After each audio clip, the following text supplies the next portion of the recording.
alimento interessante para incluir na sua rotina são as nozes, que possuem uma grande quantidade de selênio, e a deficiência desse mineral tem sido associado com déficit cognitivo. Então, não pode faltar noz na sua alimentação. O ovo é bom, barato e prático. E ele possui nutrientes também que são benéficos para nossa memória, como a colina, vitaminas do complexo B e a luteína. Você sabia que a semente de linhaça é a maior fonte vegetal de ômega 3? Além disso, é um alimento muito fácil da gente incluir em diferentes preparações. O matcha é um tipo de chá feito com a mesma planta do chá verde e que tem uma alta capacidade antioxidante. Tem estudos que mostram que ajuda a proteger o nosso cérebro de agressões, principalmente num local que tem relação com a nossa memória e aprendizado. As frutas cítricas também são interessantes para incluir na rotina, porque tem ação antioxidante e também anti-inflamatória, protegendo o nosso cérebro. Excelente, muito bem feito. O que acontece assim? Naturalmente, a gente sabe que a gente tem que ter uma alimentação balanceada, fazer atividade física e exercitar tanto o corpo como o cérebro. Para o senhor ter ideia, já tem comprovado que quanto maior o nível educacional, de leitura, menor a chance de se ter doença de Alzheimer. Isso é exercitar. Isso é exercitar. O cérebro é que nem um músculo. Quanto mais se exercita, melhor ele fica. Aprendizado, aprender tudo as coisas. Isso, retarda. Coisa manual. Isso, É curioso que a gente fala isso para os pacientes, parece que a gente tem uma... Não, é comprovado cientificamente. Então, você fazer atividade física, você se alimentar bem. Agora, vamos para tipo de alimento. Ela colocou ali tudo o quê? Alimentos naturais. Alimentos que a gente encontra na natureza. Coisa normal. Só aquele matcha que eu não sei o que é. Isso, E além disso, o que é que ela coloca que é bom ter? É variedade. Você não vai comer nozes 3, 4 vezes por dia, né? Então, essa variação, isso ajuda muito. Doutor, esse negócio... Hoje eu acho que uma das coisas piores que atinge a humanidade é a questão da ansiedade. Todo mundo é ansioso, todo mundo tem aquele negócio de transtorno de ansiedade. A ansiedade, ela pode proporcionar, pode propiciar, pode agravar essa questão das demências? Pode sim. A gente sabe o seguinte, normalmente, o transtorno de ansiedade, quando a gente fala, parece uma coisa que só está com os outros. Não.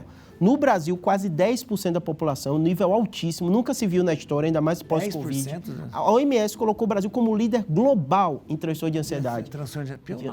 Quem está aí curioso, bota no Google aí que você vai se assustar. A OMS anunciou isso. Depressão aqui está dando uns 5%. Então, são doenças, se você for somar os dois, que muita gente, se você conhecer 10 pessoas, você vai conhecer 1 ou 2 com ansiedade e depressão. É verdade. Então, é muito comum. A gente, brasileiro, tem um problema que a gente tem um preconceito com saúde mental. A gente acha que é falta de fé, a gente acha que não, eu vou conseguir, eu sou forte, é fraqueza. Não, é doença como outra qualquer. E normalmente, quando a pessoa tem isso, ela piora o quê? Justamente a parte cognitiva. Então, ela vai ter menos vontade de fazer atividade física, não vai se alimentar bem, não vai dormir bem. O sono também é muito relevante. Né? O sono, né? O sono ajuda muito. Ele está lá colado com a parte da consolidação da memória. Portanto, é que a pessoa fala assim, vai fazer vestibular, vai fazer... Durma! Durma bem. Durma bem. Não adianta passar a noite inteira estudando. Durma. Eu brinco que tem aquela frase que acorde enquanto eles dormem, né? Eu falo, não faça isso não, durme enquanto eles dormem também. Porque realmente isso vai ajudar, né? A gente percebe, né? Olhe no espelho quando você acorda e tem uma noite de sono bom, né? É verdade. É só a fisionomia, seu potencial fica melhor, né? Claro que a vida não é perfeita, né? Você pode ter filho, você pode ter trabalho, noite que você vai ter perdido. Mas basta passar uma noite em claro para você ver como ela é... É revigorante, né? Tem uma pergunta pro doutor, né? Eu tenho uma pergunta. A demência pode ser controlada de alguma maneira que não inclua remédios? Pode, sem dúvida nenhuma. O que acontece? Quando a gente fala de demência, 2 coisas acontecem na maioria das vezes do paciente. Quando você dá diagnóstico, quando você fala. Uma sensação de que já era. Né? Tem um diagnóstico de Alzheimer, você bota no Google Alzheimer, vai ter doença sem cura.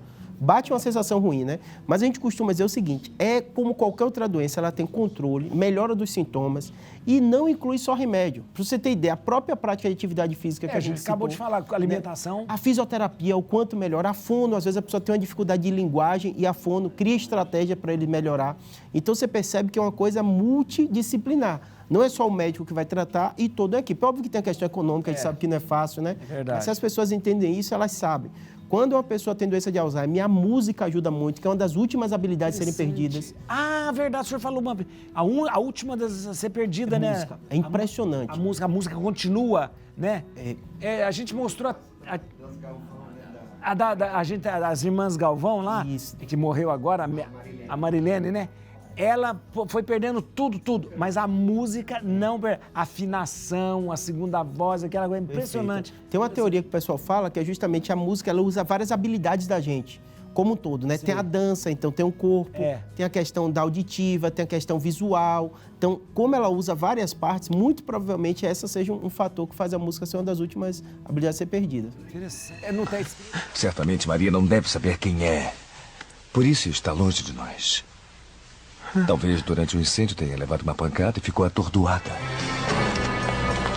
Quer me ajudar, por favor? A menina precisa de um médico, por favor, me ajuda aqui! Maria, é você? Mas quem é você? Como? Não está me reconhecendo. Não está se lembrando de mim? Você perdeu a memória? Não, mas espera aí. O importante é essa menina. Tem que ser atendido quanto antes por um médico. Me ajuda aqui. Olha, essa cena é clássica de filme. Bateu a cabeça, perdeu a memória. Ou então a pessoa tem aquele negócio de amnésia, não conhece ninguém. Isso é verdade ou é só em filme? Pode acontecer. A gente chama síndrome pós-concussão. É? Uma pancada muito forte causa isso. A pessoa fica repetindo a mesma coisa, às vezes não reconhece as pessoas. Então isso é verdade. É verdade. E a família fica assustada, fica assim, o que está acontecendo? Mas normalmente ali dura poucas horas. Ah, não é uma coisa de muito tempo, não. Muito tempo não, depois melhor. É porque a própria pancada... faz o quê? Faz com que os neurônios eles se movimentem e aí a gente tem essa amnésia causada pelo trauma. Doutor, e essa questão de amnésia da pessoa perdeu a memória toda, não sei quem eu sou, onde estou, existe isso mesmo? Existe. Mas aí é uma coisa mais permanente? Não, é pouco tempo também. A gente chama isso de ter uma doença, né? Amnésia global transitória.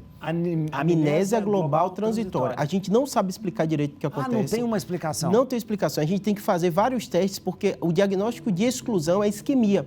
Às vezes tem pacientes que têm fator de risco ou uma arritmia. Imagina, o coração está batendo e para de bater. O sangue não chega direito, a memória necessita de muito oxigênio e ela sente. Então, depois de excluir dessas outras causas secundárias, não descobrindo, outra etiologia, a gente dá esse diagnóstico, amnésia global transitória. É desesperador. Os pacientes chegam desesperados. Porque a pessoa mesmo não sabe o que ela não sabe. Ela não sabe quem é ela, não sabe quem é nada. Nada. Eu costumo até dizer para o paciente, geralmente eles estão no burnout, eles estão muito ansiosos, tem um componente psicológico nisso, né? E quando eu investigo tudo e a gente não vê, eu costumo brincar que nem um computador. Se você abre muitas telas, faz o quê? Ele trava, né? E você tem que dar o Ctrl-Alt-Del. Aí eu brinco que é o Ctrl-Alt-Del da natureza. Aí a pessoa fala assim, realmente, eu estava no ritmo, eu não tinha dormido direito. Quase que um mecanismo de defesa. De defesa do corpo. Para segurar a pessoa. Tem várias teorias. A principal teoria é que falta um pouquinho de oxigênio de chegar na região do hipocampo e isso dá aquela amnésia. Aí depois o cérebro vai se reestruturando, a pessoa lembra. Mas é assustador. Então, não, porque a gente vê isso na televisão, a gente vai, mas então realmente pode acontecer. A vida imita a arte, na verdade. A gente vai ver um vídeo de uma filha que se tornou cuidadora da mãe, né, após seu diagnóstico de Alzheimer. Vamos acompanhar, veja só. Meu nome é Cláudia, eu sou a filha que cuida. A minha mãe tem 86 anos e há 11 anos ela tem Alzheimer. É a Francisquinha. Eu sou filha única, minha mãe sempre morou comigo, ela me ajudou na criação dos meus filhos e eu trabalhava, eu tinha uma vida independente, aquela vida de já fiz a minha parte, agora eu vou curtir, vou trabalhar, vou passear. Aí mudou tudo, né? Quando a gente pensa que sabe todas as respostas, Papai do Céu vem e muda todas as perguntas. Então eu tive que ressignificar minha vida em função dela. Que coisa linda, meu Deus do céu! Eu não sabia nada sobre o Alzheimer. Só sabia que era uma doença degenerativa, que a pessoa perde a memória recente, perde a cognição, e são fases do Alzheimer que vai agravando até ela ficar na posição fetal, se alimentando por sonda, para de andar, para de falar. E só isso que eu soube. Mãe, quem fez isso? Eu não sei nem de quem é. Mas alguém jogou o papel dentro do vaso, mamãe. Eu não faço nada disso na casa da minha mãe, não. Ninguém explica que a sua mãe, do nada, vai lavar o rosto com água do vaso. Ninguém fala para você que ela vai fazer xixi ou cocô na sala, porque não sabe onde é. No dia que ela lavou o rosto com água do vaso, me deu um desespero muito grande, né? Eu queria imediatamente dar um banho e eu queria arrastar ela para o banho, só que ela não queria ir. E foi um caos, foi a pior coisa que eu fiz na minha vida, porque ela me empurrou, me bateu, e aí ela voltou para o sofá, sentou ali, e eu fui para a cozinha, comecei a chorar e fiquei olhando. 5 minutos depois ela estava rindo, cantando. Aí eu voltei e mudei a abordagem. Eu cheguei, sentei do lado dela, falei assim: mãe, tá calor, né, mamãe? Vamos tomar um sorvete? Ela, vamos. Eu falei, então vamos fazer assim, a gente toma um banho, troca de roupa e aí a gente vai tomar sorvete. Você topa? Ela, topa. Então ali, naquele momento, eu entendi 2 coisas. Uma que não adiantava bater de frente e a outra que esquece rápido o que aconteceu, né? Os doentes com demência, é muito importante essa questão da comunicação. Ficar na posição fetal, se alimentando. Voltou. Na verdade, ela falou de uma evolução da doença, eu não sei se procede. A pessoa vai evoluindo até ficar realmente sem comunicação nenhuma, né? Ali ela ainda comunicava, né? Perfeito. O que acontece? A demência é um processo evolutivo. E como ela falou, 11 anos, né? Muitas vezes a pessoa tem o diagnóstico de Alzheimer e vai viver muitos anos. O resto do corpo está muito bem. Como a gente falou, são pessoas sobreviventes que vivem muito tempo que vão ter Alzheimer. E o relato dela é emocionante, né? Verdade. Porque, diferente da gente explicar tecnicamente, quem está vivendo, né, muito forte, né? Marca a nossa memória, né, quando a gente vê isso. E o que acontece? A gente tem 2 problemas. Número 1, ela provavelmente tem uma condição socioeconômica muito boa, que não é igual à maioria da nossa população. Então, o cuidador, ele está sofrendo estresse emocional como ela está passando, normalmente com estresse econômico, porque como é que vai fazer para parar de trabalhar? Né? Tem que se sustentar. O idoso tem inflação idoso, então o cuidando de quem cuida hoje, né, a gente fala como algo muito relevante. Geralmente os familiares, como ela falou, sofrem transtorno de ansiedade, sofrem depressão também, porque você vê alguém que você ama, de repente, perdendo a personalidade dela, o jeito dela e a energia que você precisa para cuidar de alguém, como ela falou, a mãe dela anda, tudo. Risco de queda, eles se sentem culpados quando cai, que a pessoa perde a noção das coisas, né? Então, realmente, esse relato dela é muito bom para a gente ver. Enquanto sociedade, a gente vai ter que fazer alguma coisa, nossa sociedade está completamente despreparada para isso, né? E os familiares, eles arcam com muito peso disso, econômico e social. Esse dado que o senhor traz para a gente, a sociedade ainda não está preparada. Não está preparada. Quando a gente olha situações como a Europa, não sei se o senhor vivia isso, mas eu vivi muito em casa e tudo, que é assim, o envelhecimento, né? Sim. Quando chega uma idade, o pai e a mãe começam a ficar, o que é que vai acontecer com o meu envelhecimento, e se eu tiver isso, tiver aquilo.